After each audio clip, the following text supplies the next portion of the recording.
But yeah, I think this might be the end. This might be the end. Cascade failure. We are well off. It is not a financial thing. We make a lot of money, but piece by piece, the structure becomes bigger and bigger and bigger until it becomes impossible to manage. Tim Pool's podcast is one of the most successful in the nation, which is why so many of his fans were surprised when he almost quit a month ago. When most think of Tim Pool, they think of him as one of the biggest political commentators in the nation, but that's not really how Tim hopes to see himself. His ambitions are much bigger than that. I have a mission. I want to make a brand.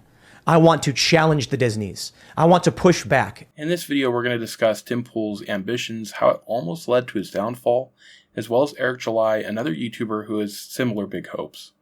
Tim's tried a number of ambitious projects in his hope of becoming a media empire. His channel, Cast Castle Vlogs, had a sketch comedy show that was produced by the comedian Jamie Kilstein.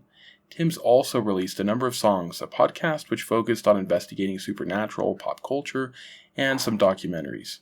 While his show Timcast IRL has been extremely popular, earning him tens of thousands of super chats in a month, it hasn't been enough to fund his other projects as he tries to expand into a media empire. We have that. I mean, we don't have that many people for his company. It's like, I think we have like 30 something employees. Yeah. And then like 10 contractors. But it's largely for the external projects that we are trying to do.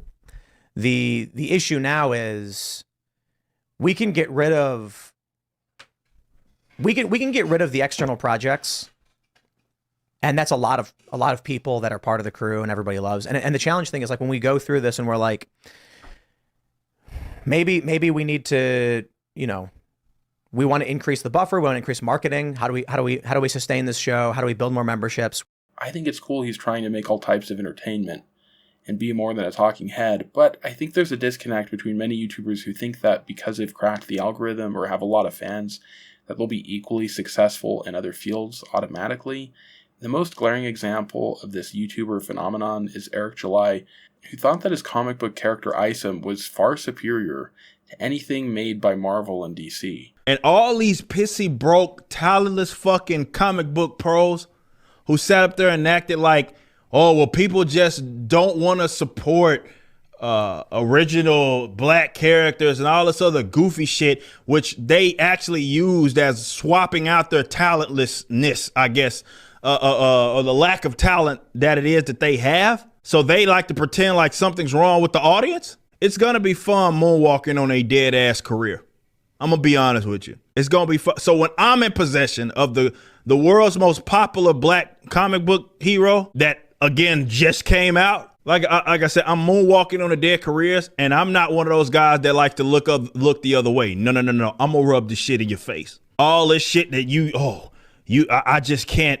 I can't fucking, it just can't happen. It'll never, this is why we have to do tokenization all the time, because people won't support our original shit, even though it's dog water. People won't support that. No. People won't support you because you fucking suck.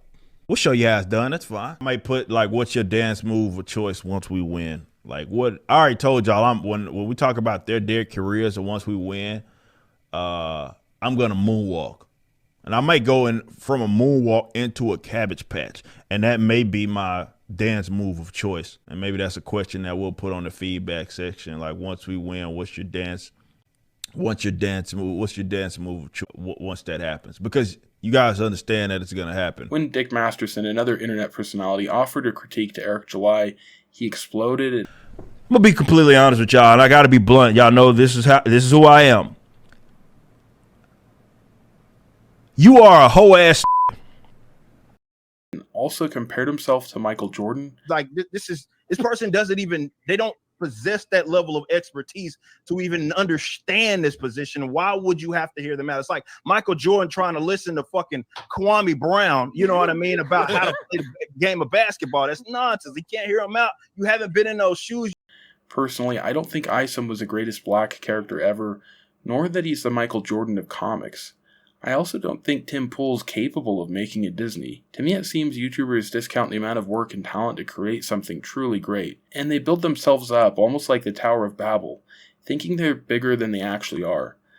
I think they need to readjust their sights and be a little more realistic.